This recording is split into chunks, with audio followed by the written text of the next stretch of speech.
It's Tuesday, and that means it's time for another Top 10 video. My patrons voted for it, and they chose the top 10 worst spells in 5th edition Dungeons & Dragons. So if you want to see what those are, stay tuned. What do you call a wizard with proficiency in cook's utensils? A sorcerer. Eh? What's going on, folks? Ted from Nerd Immersion here, and I just wanted to lay out some ground rules for you before we jump into it. It's pretty simple. It's got to be a spell in 5th edition, non-homebrew, and it has to be something that I deem as bad or the worst. I tried to put these pretty much in ascending order from, least worst to most worst, if you will. But really, they're kind of interchangeable. And I recognize, I'm sure everybody's going to tell me in the comments, some issue or some scenario where they used this spell one time and it was super useful. Yes, obviously, that's how it works. It's my opinion. It's a top 10 list. They're opinion based. That's the whole point. But yeah, also, I don't particularly like doing the negative top 10s, but they do very well analytics wise, and that's what my patrons voted for. So here we go. Number 10. Number 10 is weird. Funny to start this list off with a 9th level spell, but as far as 9th level spells go, this is absolutely one of the worst. So it's an action, it's a range of 120 feet, and it's concentration for a minute. What do you get? You get basically Phantasmal Killer, the 5th level spell, but as an AoE within a 30-foot radius. So first, everybody has to make a wisdom saving throw. If they fail, they become frightened for you for up to a minute, concentration duration. Now, I'll remind you, you are a 17th level character minimum to be casting this spell. The amount of creatures that have frightened condition immunity is very, very high. Not to mention, there are class features that make people immune to frightened. So if you're thinking about like comparison-wise, like NPCs and things, paladins are immune at level 10. Frightened immunity is something that can be easily gotten or advantage on frightened via different spells and other items. So it's not a very powerful ability. The illusion calls on the creature's deepest fears and nightmares. At the end of each of the frightened creature's turn, they must make a wisdom saving throw or take 4d10 psychic damage. On a successful save, the spell ends. So first of all, it's a wisdom saving throw versus frightened as a 9th level spell. This is a 30-foot radius sphere. I'll remind you, too, that Fear, I believe, is a 4th level spell, and it's a 30-foot cone. And you have that significantly earlier. And it's each creature... Okay, it is of your choice, so you do have that benefit. But if they succeed on the saving throw on the first go-round, then the spell doesn't affect them at all, and you've wasted your 9th level spell. Then they'll only potentially take damage at the end of their turn if they fail a second wisdom saving throw. So it's one wisdom saving throw up front for them to be frightened. And then at the end of their turn, if they fail again, do they take 4d10 psychic damage. But if they succeed on any one of those saving throws, the spell ends on them. And this is concentration for a minute.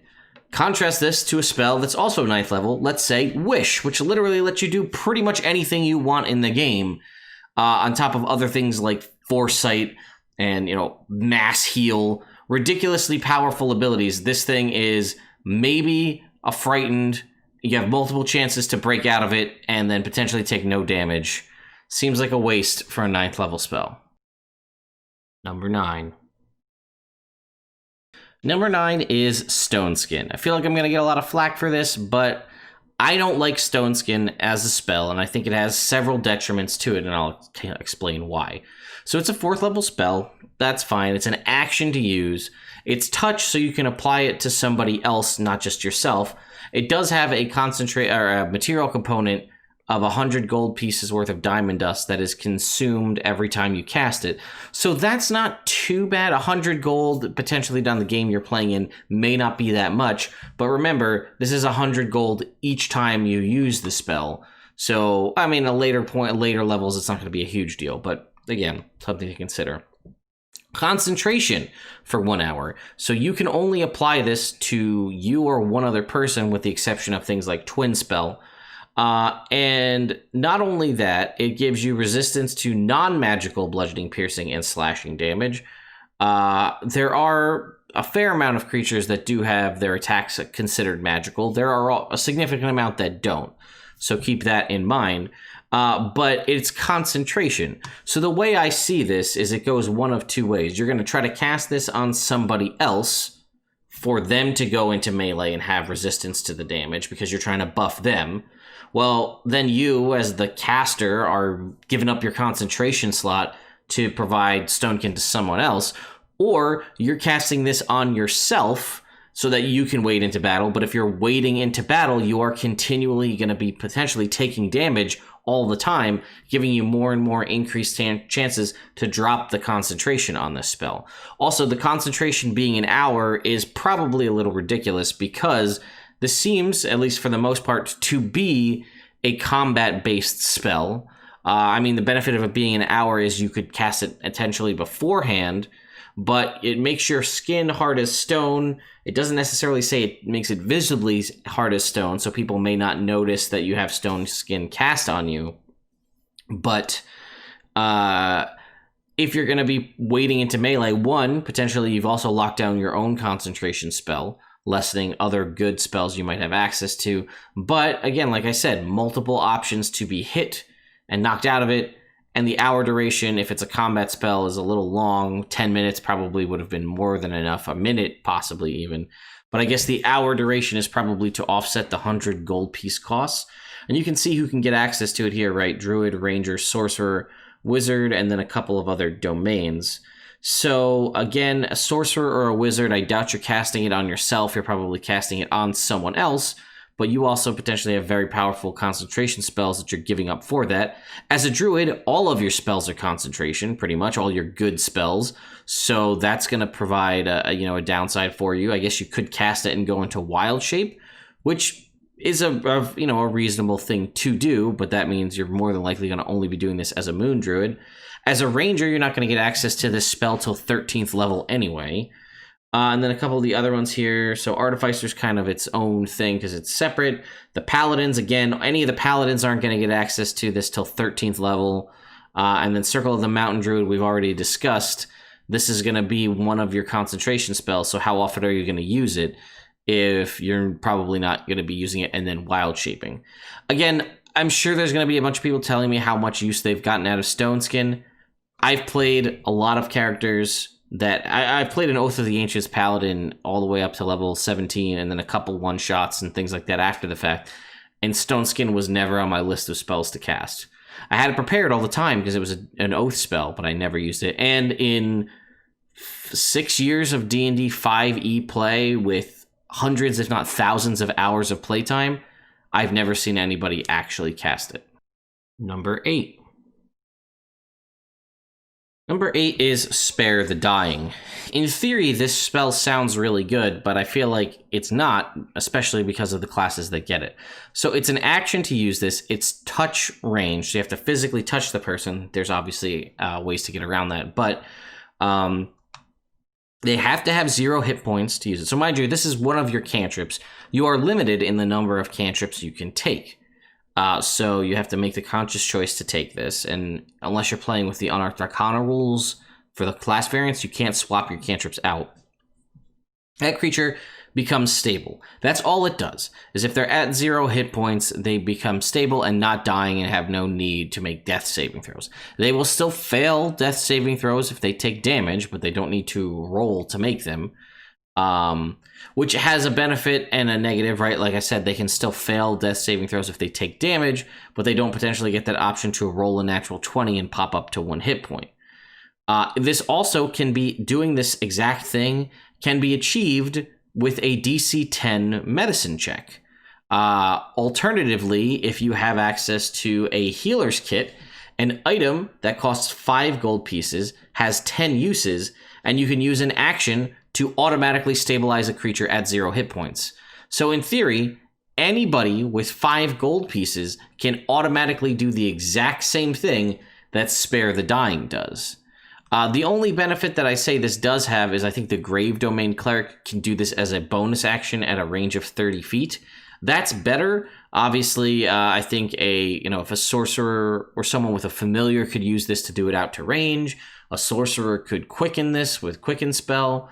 But for the most part, there's no good reason in my mind to take this, because clerics and artificers also have access to this, and they also have access to healing magics. And more often than not, if you're close enough to be able to touch someone to cast Spare the Dying on them, you're also close enough to cast Cure Wounds on them, or use a bonus action and cast Healing Word to bring them back. That puts them not only at positive hit points, and they're no longer dying. I'm sorry, that doesn't make them stable, it makes them positive hit points, awake and active, and be able to get back into the fight.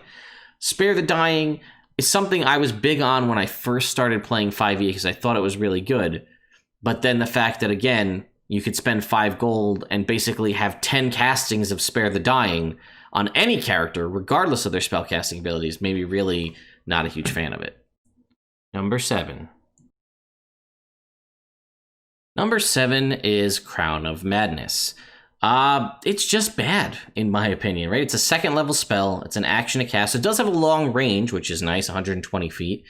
And it is 1 minute duration, and it's also concentration.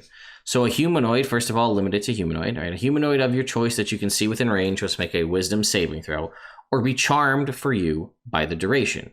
So if you're immune to charmed or have advantage on charms and things, that applies.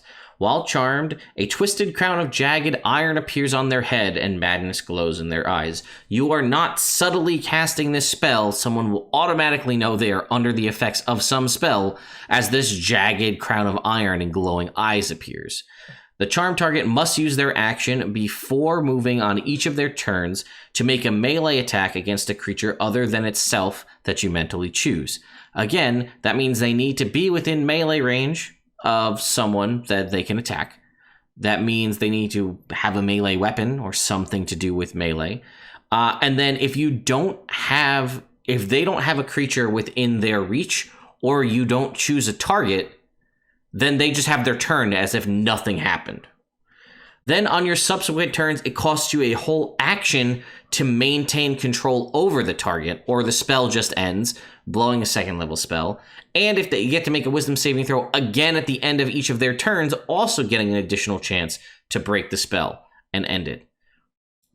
I mean, consider Hold Person, also a 2nd level spell with a 1 minute duration, which is not affected by the charmed condition, where you just paralyze somebody.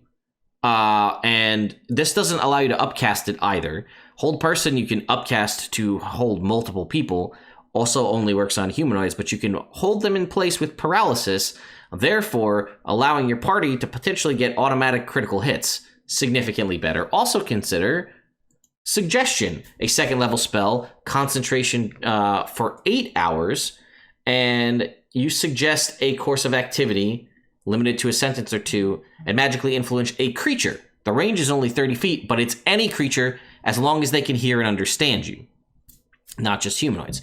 It doesn't also work if they're charmed, but it must be worded in such a manner to make the course of action sound reasonable. Asking them to stab themselves, throw themselves onto a spear, whatever, won't work. They make a wisdom saving throw.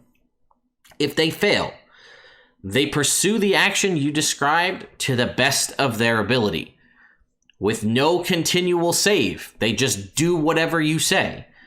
It can continue for the entire duration. Depending on how you word it and what it is, it might be 8 hours. If the suggested activity can be completed in a shorter time, the spell ends when it finishes what you've asked it to do. You can also specify conditions that will trigger a special event during the duration. For example, you might suggest that a knight give her warhorse to the first beggar she meets. So there's conditions that you can continue to concentrate on while you don't have to be present. And if you damage the target, the spell ends. But yes, Suggestion has almost limitless capabilities depending on how you word it. And again, it could be potentially up to 8 hours. You could potentially pull somebody out of a fight or de-escalate an encounter in 8 hours, rather than putting a jagged crown of iron on their head and waste your action every turn to maintain concentration. Number 6. Number 6 is Flameblade, and I feel like the reason Flameblade is here, and I'll tell you why, is because it suffers from I came out in the player's handbook-itis. It was okay when it was in the player's handbook, but then when other spells came out in later books, it became useless. So let's talk about it. It's a bonus action to cast, which is nice. 10-minute duration, which again, probably unnecessary. You evoke a fiery blade in your free hand. It looks like a scimitar. It lasts for the duration. If you let go of it, it disappears, but you can bring it back as a bonus action. You can use your action to make a melee spell attack with it. On a hit, the target takes 3d6 fire damage, and it sheds light. And if you cast it at a higher level slot, actually, if you cast it out of a 4th level slot, this is a 2nd level spell.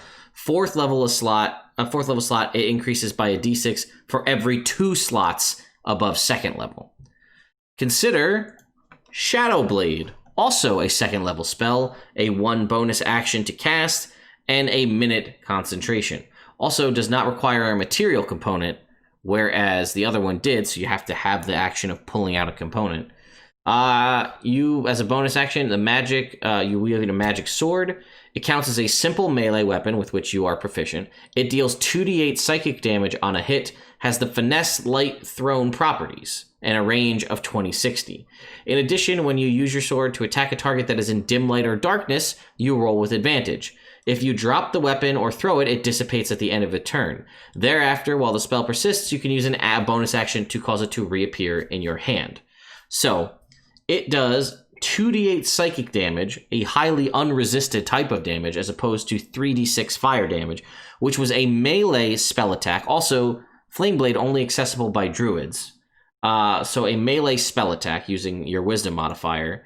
A Shadow Blade is a simple melee weapon. So you are using your dexterity or strength to make your attacks with it. It has finesse, light, and thrown. So in theory, you can wield another weapon in your offhand while you attack with this thing. It has finesse, so that means it can be activating certain abilities like, say, sneak attack. It has thrown range, so that means potentially you can do other things if you have stuff based around thrown weapons. And rather than shedding light in a 10-foot radius, you get to have advantage on attack rolls if you're in dim light or darkness. Again, a super powerful ability for anybody who's going to be using this to attack. And then again, you can use a bonus action to recall it to your hand. But I don't believe the Flame Blade doesn't give you the ability to throw it either. It is only melee, whereas this can be thrown.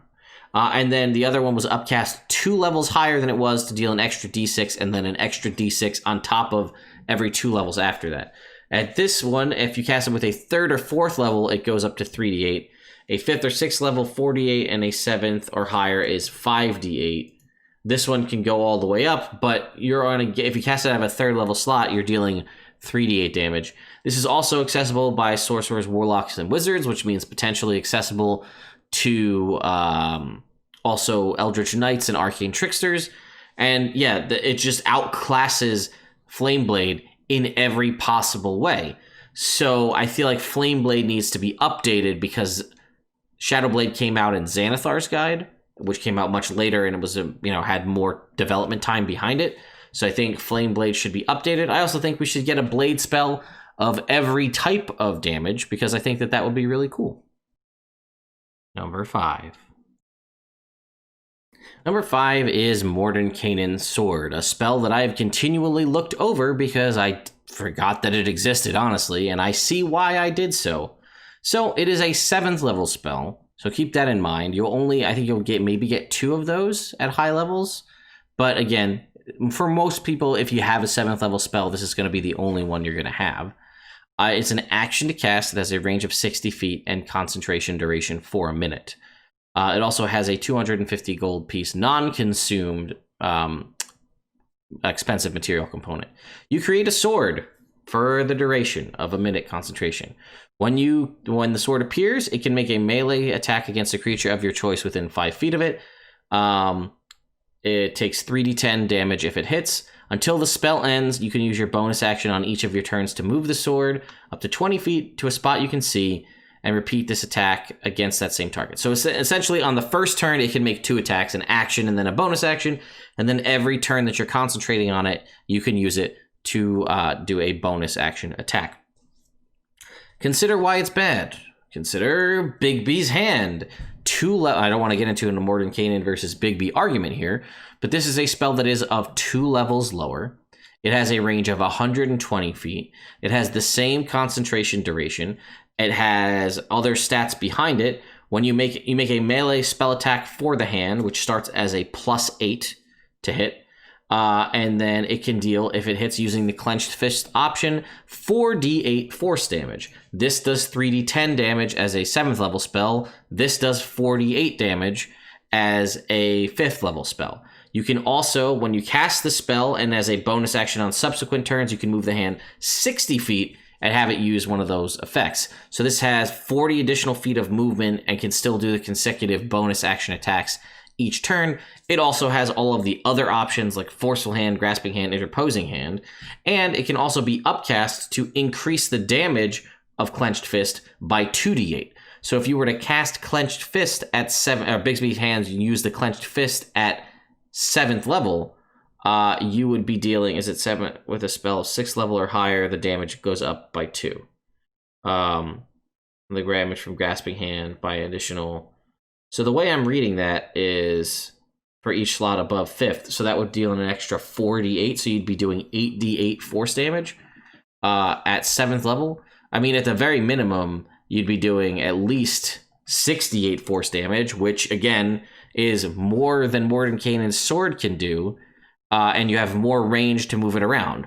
Also consider the very powerful 2nd level spell, Spiritual Weapon. It is a bonus action to cast it. It is a minute non-concentration, and it does a d8 plus your spellcasting ability modifier. If you cast Spiritual Weapon at 5th level, it's going to deal, what is that? 3rd is going to be 3d8 or 2d8. 4th is 3d8, and so it'll be 4d8 plus your spellcasting ability modifier in force damage. So you're going to have 4d8 plus a static number. It is going to be a bonus action to cast it out up front. It gets to make an attack on the turn that you bonus action cast it. Consecutive bonus action turn attacks after that, and it is a non-concentration for a minute. Mordenkainen sword sucks. Number 4. With number 4 and beyond, I feel like everyone's going to I have an idea of what the next ones are going to be, but number 4 is Witch Bolt. It's very powerful up front, but then it severely drops off. So it is a 1st level spell, is an action to cast, concentration of a minute. It is a ranged spell attack with a range again of 30 feet. On a hit, the target takes a d12 lightning damage. And then on each of your turns for the duration, you can use your whole action to deal a d12 lightning damage to the target automatically. It ends if you use your action to do anything else. It also ends if the target is ever outside of the spell's range or has total cover from you. At higher levels, you can use a spell of 2nd level or higher. The additional damage increases by a d12 for each slot above 1st. If your DM's a real stickler about it, you would also need a twig from a tree that has been struck by lightning. Again, some of this can be hand-waved with a focus, an arcane focus. But the increased damage, it's one of the only spells out there that does a d12, so that's cool. It is a spell attack, one of the 20 or less spells that do spell attacks, which is also cool because in theory it gives you the option to crit. But when you cast it out of a higher level, your initial damage is going to be pretty high, each of the d12 per level, which is nice. But then after the fact, you can use you are concentrating on it unless you choose to not do so. At which point on your subsequent turns, you can waste your whole action to just deal a d12 lightning damage. It's nice because it's a damage that's there's no save, there's no attack roll, but you could upcast this out of a 5th level slot to deal 5d12 lightning damage, and then concentrate on it and use your action on each subsequent turn to deal just 1d12 damage. In my mind, I think Witch Bolt's best ability, or best usability, I guess I would say, is to just cast it and then immediately stop concentrating on it, because I feel like it's better as a single target attack spell. But there are other spells that can do things better than this. Consider Chromatic Orb, for example. I didn't even look it up, but we can look it up right now, which is also a 1st level spell. with a range of 90 feet, gives you the option to choose the damage type that you want to do, and you do 3d8 damage against the target, and then as you upcast it, it does an additional d8. So it will always outclass Witch Bolt on damage. It does have the the material component of the diamond, but Witch Bolt, again, like I said, best use in my mind is to cast it once and then not use it. And then really the best way I would say is to have access to the Tempest Cleric ability and then do it so you can do the maximum damage and just see that really big high number spike by having maximized Witch Bolt damage and then stop concentrating on it. Number 3.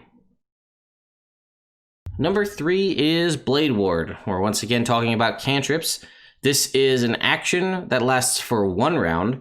It is only usable by bards, sorcerers, warlock, and wizards. I feel like if you're going to have this, you might as well just give it to everybody. But you extend your hand and trace a sigil of warding in the air. Until the end of your next turn, you have resistance to bludgeoning, piercing, slashing damage dealt by weapon attacks. It is nice that it doesn't qualify non-magical or magical, so if someone hits you with a magical sword, you would still have resistance to it. But it is 1 turn.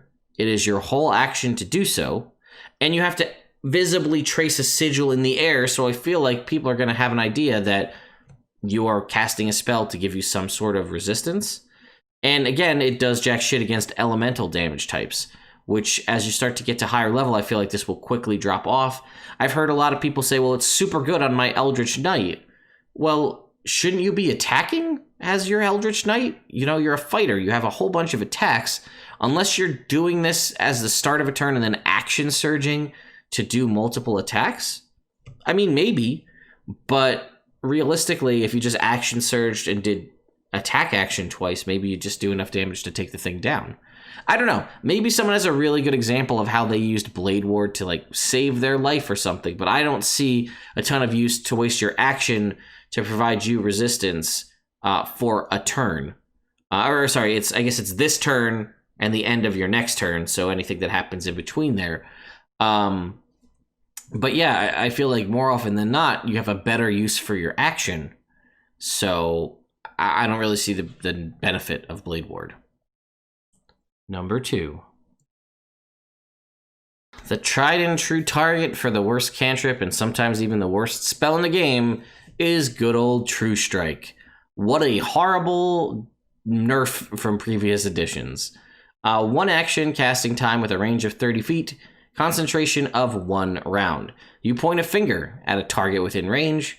Your magic grants you a brief insight into the target's defenses. On your next turn, you gain advantage on your first attack roll against that target, provided that the spell hasn't ended. So again, this is something you cast on someone. So in theory, that could be dispelled. Not that anybody's probably going to dispel True Strike, but you cast it on someone. You have to now concentrate on it, so you cannot, it's your whole action, and it basically does nothing for you this turn. So even if you had Action Surge or something else to let you do another attack, it does nothing for you this turn, because on your next turn, you have advantage. So you're wasting an action this turn to have advantage on 1 attack next turn. And again, as I've stated before, if you look at the classes that can do this, this is Bard, Sorcerer, Warlock, and Wizard. More often than not, that's probably going to be a cantrip for a spell attack, I would guess. Even if you're using something like Scorching Ray that has 3 rays, it only counts for the first one, and it only counts for attack rolls. You don't have a ton of options for attack rolls as casters if you're purely casting spells. There are, like I said, maybe 20. It might be a little bit more than that, but 20 spells that use attack rolls in all of 5th edition at this point, I think. It could be a little bit off on that, but it's around there. I don't think it's more than 30. But yeah, it's this whole turn goes by. And like I said, in theory, if I could say like, oh, I'm an Eldritch Knight, let me cast True Strike, and then now I can make my attacks with advantage immediately, that would be cool. But no, I still have to wait till the next turn regardless. And it's concentration, so I could get knocked out of it, which means I wasted my whole action at this point doing nothing. And I think this is a spell that's a huge qualifier for a big fixing scenario. There are a ton of different ways you could do this to make it better, but as it is, it's basically useless, and I would recommend not taking it. Number 1.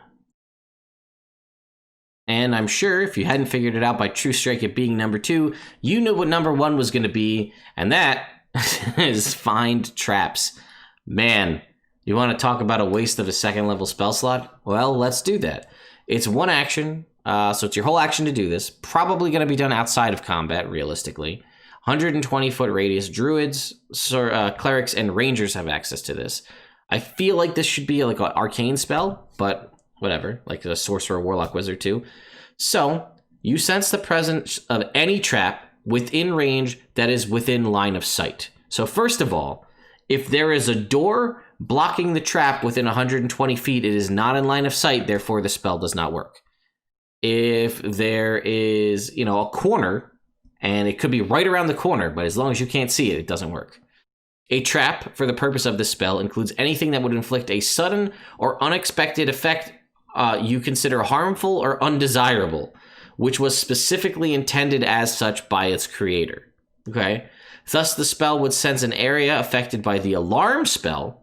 Again, the alarm spell, I guess, would be considered undesirable to you to have that go off. So someone could have cast the alarm spell on their door, then you're like, well, there's a trap, guys.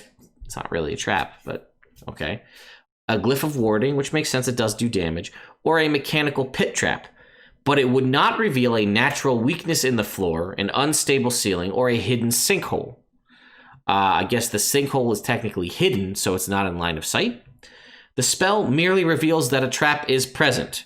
You don't learn the location of the trap, but you do learn the general nature of the danger posed by the trap you sense.